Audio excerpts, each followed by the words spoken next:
The coal mine outside of Silver Creek, Colorado Territory, was a place where hope went to die. 12-year-old Samuel Sam Carter knew this better than most, having spent the last 2 years of his life crawling through the narrow, suffocating tunnels with a pickaxe that was almost as big as he was. "Move faster, boy," shouted Foreman Burke, his voice echoing through the black cavern where Sam knelt beside a coal seam, his small hands bleeding from the rough work. "You're behind quota again." Sam wiped the coal dust from his eyes, leaving streaks of clean skin on his blackened face. At 12, he was one of the smallest workers in the mine, which meant he was sent into the most dangerous spaces where grown men couldn't fit.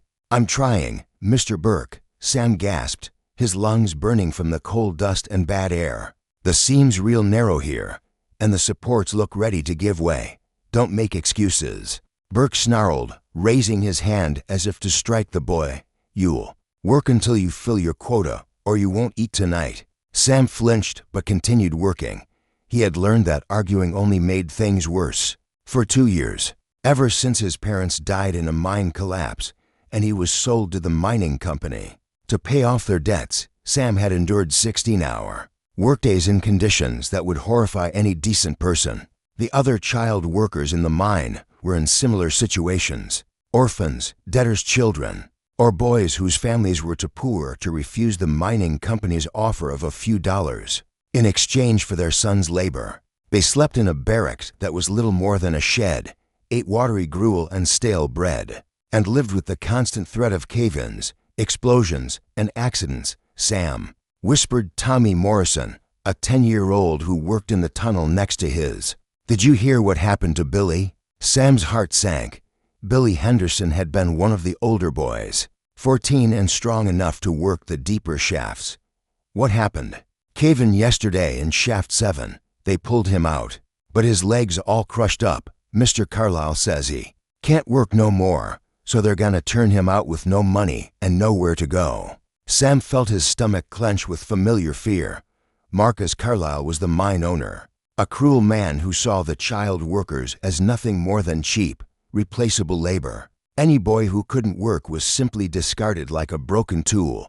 "We gotta get out of here." "Tommy," Sam whispered desperately, "before something happens to us too, where would we go?" Tommy replied hopelessly, "We got no money, no family, nowhere to run.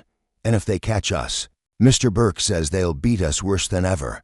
The conversation was interrupted by the sound of the noon whistle, signaling the brief break that passed for their lunch period. The boys crawled out of their tunnels, their small bodies aching from hours of cramped, dangerous work. As they sat in the mine's entrance, sharing their meager meal of bread and water, Sam noticed a lone rider approaching on the path that led to town. The man sat tall in his saddle, riding a fine-looking horse that spoke of prosperity and good care. "Wonder what brings someone like that to a place like this," Tommy murmured. Also watching the approaching rider, the stranger was a man in his 40s, with weathered features that spoke of years spent working outdoors. His clothes were simple but well-made, and there was something about his bearing that suggested both strength and kindness.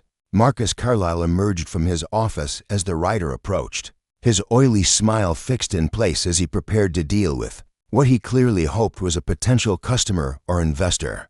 "Good afternoon, sir," Carlisle called out obsequiously. "Marcus Carlisle, owner of the Silver Creek mining operation.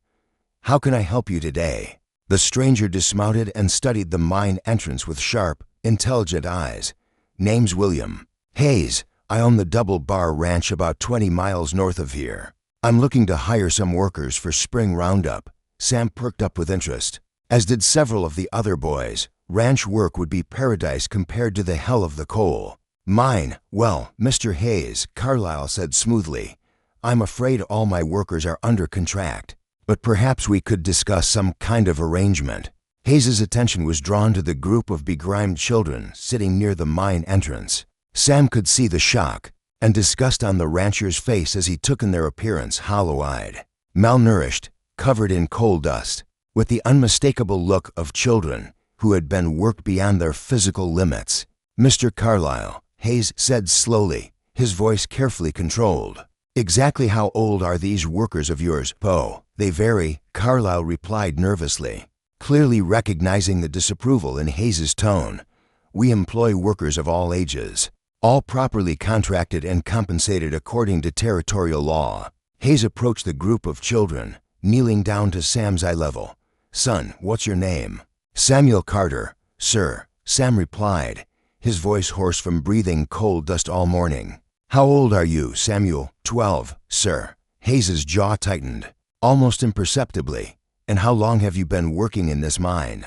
Sam glanced nervously at Foreman Burke, who was watching the conversation with obvious displeasure. 2 years, sir, ever since my folks died in the cave-in.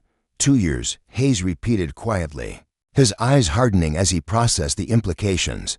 And what kind of work do you do here?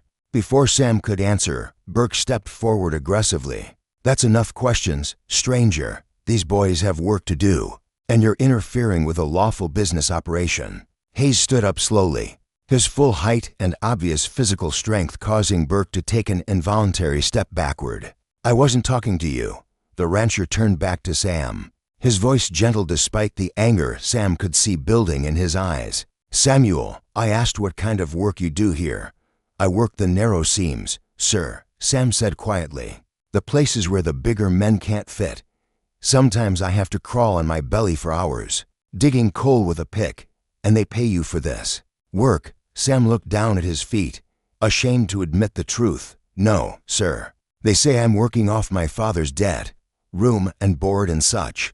Hayes was quiet for a long moment, his experienced eyes taking in not just Sam's condition, but that of all the children around him. When he spoke again, his voice carried a dangerous edge. Mr. Carlyle, I'd like to see the contracts for these children. Carlyle's nervous smile became even more forced. Now see here, Mr. Hayes, this is a private business matter. You have no authority to actually, Hayes interrupted, producing a badge from his vest pocket. I'm a territorial deputy marshal, and I'm making this an official inquiry into possible violations of child labor laws. Sam felt his heart leap with desperate hope. A lawman, someone with the authority to investigate the terrible conditions in the mine. Burke stepped forward menacingly, his hand moving toward the gun at his hip. Marshal or not, you got no business. Here, these boys are legally bound to work off their family's debts. Hayes's own hand moved to his weapon, but his voice remained calm. Mr. Burke, I suggest you think very carefully before you draw that gun. Threatening a territorial officer is a serious crime. The tension in the mine entrance was thick enough to cut with a knife. Sam and the other children watched with a mixture of hope and terror as the confrontation unfolded. If Hayes backed down or was driven off, their situation would become even worse than before. Samuel, Hayes said without taking his eyes off Burke, you said your parents died in a cave-in. Were they working in this mine when it happened? Yes, sir, Sam replied, his voice barely above a whisper. And after they died, Mr. Carlyle took you as a worker to pay off their debt. Yes, sir. He said I owed him for their tools and equipment, and for the trouble of the accident. Hayes's expression grew even more grim. Son, under territorial law, debts don't pass from parents to children, and no child under the age of 16 can be bound to labor contracts. Without proper legal guardianship and territorial oversight, Carlyle's face had gone pale. Now see here, Marshal Hayes.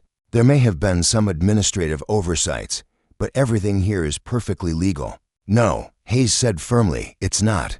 And I think it's time these children learned what their legal rights actually are. As the afternoon sun began to sink toward the western mountains, Sam realized that this might be the moment he had prayed for every night for 2 years. The moment when someone with the power to help would finally arrive and see the truth about what was happening in the Silver Creek mine. But he also knew that powerful men like Carlyle didn't give up their profitable operations without a fight. Subscribe to our channel to see what happens next. Will Marshal Hayes be able to free Sam and the other children from their underground prison? What dark secrets about the mining operation will come to light? Don't miss the explosive next chapter where justice confronts greed in the depths of the Colorado Territory. Marshal William Hayes' investigation into the Silver Creek mining operation revealed horrors that shocked even his experienced sensibilities.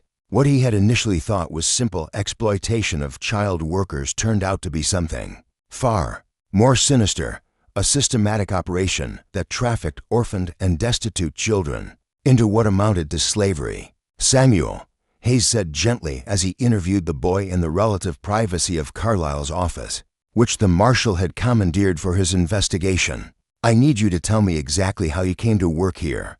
Sam's voice was hoarse, but steady as he recounted his story. "After Ma and Pa died in the mine collapse, Mr. Carlyle came to me with papers. Said I owed the company money for their lost equipment, for the cost of digging them out, for all kinds of things." Hayes took careful notes, his anger growing with each detail. "Did you understand what you were signing?" "I couldn't read it, sir. Mr. Carlyle said it was just paperwork to make everything legal, that I'd work for a year or two and then be free to go." "And how long ago was that?" 2 years and for months, sir." Hayes studied the boy's hollow cheeks and the way his clothes hung loose on his thin frame. "Samuel, when did you last have a proper meal? Meat, vegetables, milk?" Sam had to think about it. "I can't rightly remember, sir. Maybe Christmas, when one of the church ladies brought us some soup." The marshal's investigation continued throughout the afternoon, and with each interview, the picture became clearer and more disturbing. The contracts that bound the children to the mine were fraudulent documents that created fictional debts and illegal terms of service. The children worked in the most dangerous parts of the mine, often for 16 hours a day, with minimal food and no medical care. Worst of all, Hayes discovered that several children had died in accidents over the past 2 years, deaths that had been covered up to avoid territorial oversight. "Mr. Carlyle," Hayes said as he confronted the mine owner in the early evening, "I'm placing you under arrest for human trafficking, child endangerment, fraud, and conspiracy." Carlyle's face had gone white with panic. "You can't prove any of that. Those contracts are legal. Contracts signed by children under duress, creating fictional debts, and binding minors to labor without proper legal guardianship." Hayes shook his head grimly. No court in the territory would uphold them. But Carlyle wasn't finished fighting. "Marshal Hayes, you're making a serious mistake. I have powerful friends in Denver, men who won't appreciate this interference with lawful business operations." "Mr. Carlyle," Hayes replied calmly, "I don't care if you're friends with the territorial governor himself. What's happening here is illegal, immoral, and it's ending today." The confrontation was interrupted by the sound of approaching horses. Through the office window, Hayes could see a group of armed men riding toward the mine, led by Sheriff Dalton from the nearby town of Cedar Falls. "Ah," Carlyle said with renewed confidence, "help has arrived. Sheriff Dalton has been very understanding about our labor needs." But Hayes wasn't concerned. He stepped out to meet the approaching riders, his badge clearly visible on his vest. "Sheriff Dalton," Hayes called out, "I'm Marshal Hayes, Territorial Law Enforcement. I'm conducting an official investigation into illegal labor practices at this mine." Sheriff Dalton was a heavy-set man in his 50s, whose expensive clothes suggested he was profiting from more than just his official salary. "Marshal Hayes, I'm afraid there's been a misunderstanding. Mr. Carlyle runs a legitimate operation. Here, Sheriff, I've documented systematic child abuse, fraudulent contracts, and several suspicious deaths. This operation is being shut down immediately." Dalton's hand moved to his gun. "I'm afraid I can't allow that, Marshal. You're outside your jurisdiction here." Hayes smiled grimly. "Actually, child trafficking is a territorial crime, which puts it squarely within my jurisdiction. Sheriff, you have two choices. You can cooperate with this investigation, or you can be arrested as an accessory to the crimes being committed here." The standoff was tense, with Dalton's men clearly uncertain about whether to draw their weapons against a territorial marshal. The situation was complicated by the fact that Sam and the other children had gathered nearby, watching the confrontation. With desperate hope, "Marshal Hayes," Sam called out, his young voice carrying clearly in the evening air, "there's something you should know about Sheriff Dalton." Hayes kept his eyes on the sheriff but listened carefully. "What is it, son?" "He brings boys here sometimes, takes money from Mr. Carlyle and brings orphans and runaways to work in the mine. We've seen him do it lots of times.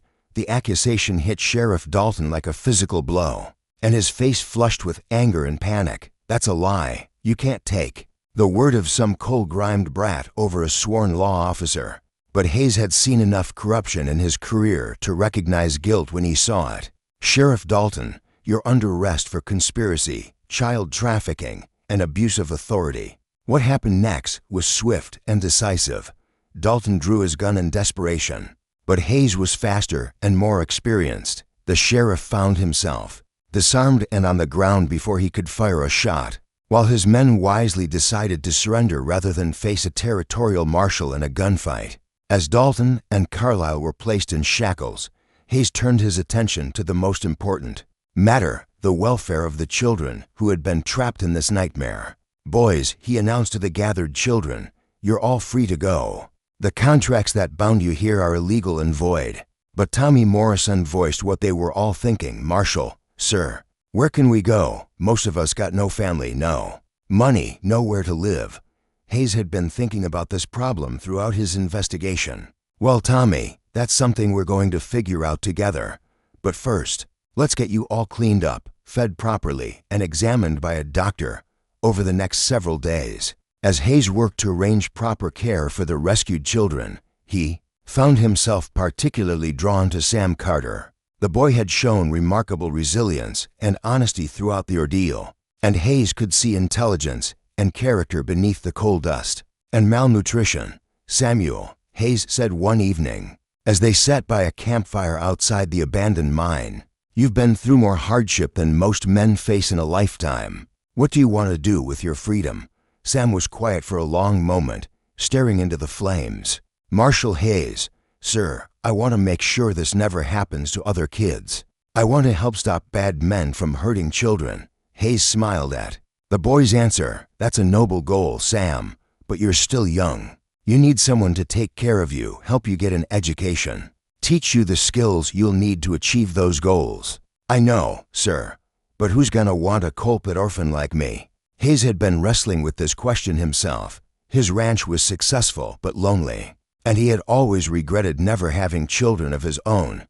Sam reminded him of himself. At that age, full of potential but needing guidance and opportunity.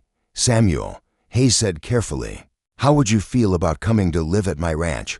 I could use help with the cattle and horses, and in return, I could make sure you get proper schooling and learn the skills you'll need for whatever you decide to do with your life. Sam's eyes widened with disbelief. You mean it, sir? You'd really take me in? More than that, son. If you're willing, I'd like to adopt you legally, make you my son in every sense that matters.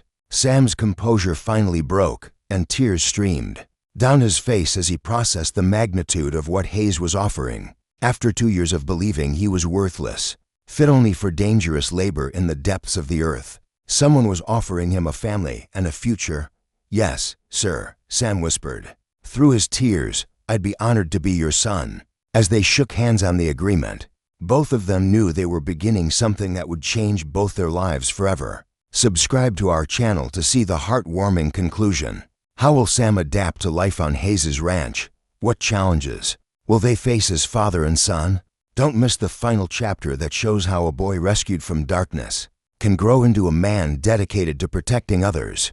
5 years had passed since Marshal William Hayes had pulled 12-year-old Sam Carter from the hell of the Silver Creek mine, and the transformation in both their lives had been extraordinary. Sam, now 17, had grown tall and strong under Hayes' patient care, his hollow cheeks filled out, his intelligence sharpened by proper education, and his character strengthened by the love and guidance of a father who saw his potential.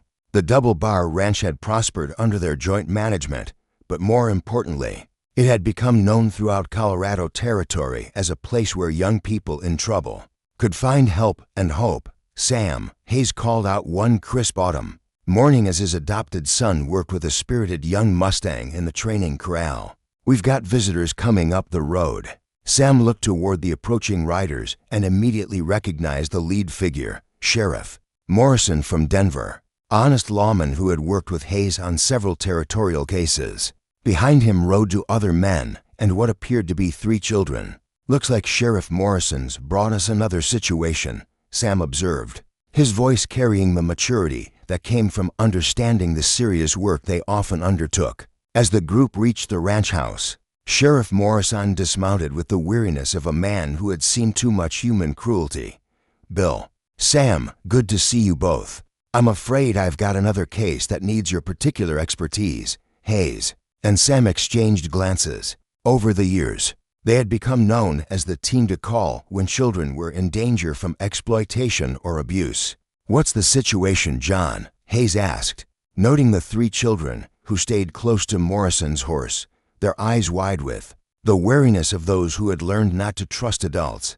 Illegal logging operation up near Aspen. Morrison replied grimly, they've been using child workers, kids as young as 8, working in conditions that make your old mind look like a Sunday picnic. Sam felt his stomach clench with familiar anger. Despite all their successes in shutting down operations like the Silver Creek Mine, new ones seemed to appear regularly, preying on society's most vulnerable members. How many children? Sam asked, his voice tight with controlled emotion. We rescued 12. But these 3, Morrison gestured to the children near his horse. They don't have anywhere to go, no family, no resources. The others were returned to relatives, but these 3 need a home, Hayes finished, understanding immediately. The oldest of the children, a girl of perhaps 14, stepped forward with the kind of protective instinct Sam remembered from his own experience. With the other mine children, Mister, she said, her voice steady despite her obvious fear, we don't want it to be no trouble. We can work for our keep, and we won't cause no problems. Sam knelt down to the girl's eye level, recognizing the desperate pride he had once felt himself. What's your name? Lucy Henderson. Sir, this here's my brother Pete. He's 10. And that's Mary Sullivan. She's 8. We've been looking out for each other since the logging camp. Lucy, Sam said gently, my name is Sam Hayes, and this is my father, William Hayes. We understand what you've been through, because I was once in a situation very much like yours. Hayes stepped forward, his weathered face kind but serious. Children, you're safe now. You're welcome to stay here as long as you need, and if you're willing, we'd like to help you build new lives. Over the following weeks, Sam found himself becoming a mentor to the 3 children, sharing his own story and helping them understand that their terrible experiences didn't define their worth or limit their potential. Sam, Lucy said one evening as they sat on the ranch house porch, how did you stop being scared all the time? Sam thought carefully about his answer. Lucy, I'm not sure the fear ever completely goes away, but it changes. Instead of being afraid for myself, I became determined to help other kids who were facing what I had faced. Is that why you and your father helped Sheriff Morrison with these cases? Partly, Sam replied, but mostly it's because we believe every child deserves the chance to grow up safe and free. Nobody should have to work in dangerous conditions just to survive. As the months passed, Lucy, Pete, and Mary began to heal from their traumatic experiences. Lucy showed a remarkable aptitude for numbers and bookkeeping, while Pete had a natural talent with horses that rivaled Sam's own abilities. Mary, despite her young age, displayed an artistic talent that Hayes encouraged by teaching her to read and providing her with art supplies. But their peaceful life was disrupted one day when a familiar figure rode onto the ranch. Marcus Carlyle, the former mine owner who had been released from territorial prison after serving 3 years of his sentence. Well, Carlyle said with a sneer as he dismounted near the ranch house. If it isn't little Sammy Carter and his do-gooder Marshal. Sam stepped out onto the porch. No longer the frightened child Carlyle remembered. At 17, Sam was tall and strong, with the confidence that came from knowing he was loved and valued. Mr. Carlyle, Sam said calmly, you're trespassing on private property. I suggest you state your business and move on. Carlyle's eyes narrowed as he took in Sam's transformation. My business is with Marshal Hayes. I've come to discuss compensation for the losses I suffered when he illegally shut down my operation. Hayes emerged from the house, his hand resting casually near his gun belt. Carlyle, your operation was shut down because it was illegal. Children died in your mine because of your negligence and greed. That's ancient history, Carlyle replied. I've served my time. and now I want to rebuild my life. I'm prepared to offer you a business proposition." "What kind of proposition?" Sam asked, though he suspected he already knew. "I'm starting a new mining operation in Utah Territory," Carlyle said with an oily smile. "I need experienced workers, and I'm willing to pay good wages for boys who know their way around a mine." The audacity of the offer left Sam speechless for a moment. Carlyle was actually trying to recruit him to work in another mining operation, apparently believing that Sam would be interested in returning to the life he had escaped. "Mr. Carlyle," Sam said with quiet dignity, "I would rather die than work for you again. And if you think I'd let you anywhere near these other children, you're delusional." Carlyle's facade of reasonableness dropped away, revealing the cruel man underneath. "You always were an ungrateful brat, Carter. I gave you work when you had nothing." "You enslaved children," Sam replied firmly. "You worked them to death in dangerous conditions for your profit. That's not giving someone work. That's exploitation and abuse." Hayes stepped forward, his patience exhausted. "Carlyle, you have 10 seconds to get off my property before I arrest you for trespassing and threatening minors." As Carlyle rode away, still muttering threats and curses, Sam realized something important about his own growth. 5 years ago, the man's presence would have terrified him.